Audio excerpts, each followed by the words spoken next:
got one of these, the new Hornby Hush Hush,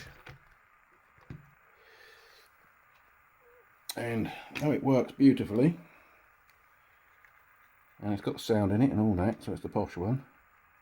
But Hornby had not really finished it, in my opinion. There's details missing that didn't look right. The wheels weren't painted right, so this is just a bit on top of what I've done with the varnishing. That's brass, that's copper and brass. No, this is what I've done. I've got that windows brass, that wooden, the frame round the little deflector thing there is now brass. These bearing butches are brass. All the wheels have been repainted in the correct red, and the tyres, if you want to call them that, have been painted silver, which makes the thing, just gives it the wow, but still not wow enough. That blue is dull, really dull. So that's in the matte, as you can see. I'll put that to one side. And this is the tender, which I did like the other tender on the King Arthur there. Yes, right. So I did that as the first, the trial, and that's actually had 2 coats, this one, and that is superb, if I say so myself. If anyone's ever seen a Hornby 00 coach, the original tin plate things, they look fine in varnish. Well, not varnish, they were actually just gloss printed.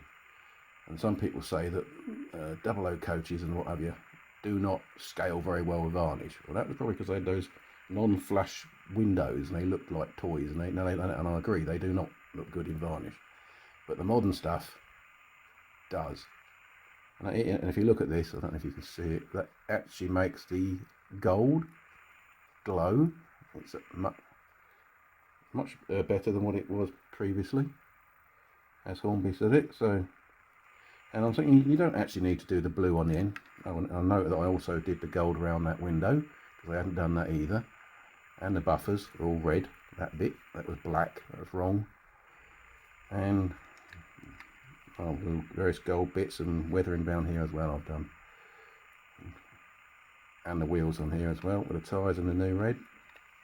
And a mild bit of weathering there. That doesn't need to be gloss. That would never be very shiny, I don't think. And done the colours on these as well, get them correct. Good. Well, what I didn't show you on the Loco while about it, I don't know if you can see it in the lens. Probably can't, I don't know. All the back, it got a wooden, I've got some lighting in here. See, wooden flooring. The windows, all the back head, all the copper pipes. Not focused, oh it is. Just about see it. All the copper pipes and what have you, all been done. Some missing gauges that Hornby missed and left black, but have now been gold, and the watered level indicator vial things have been painted. Anyway, that's just while I'm here.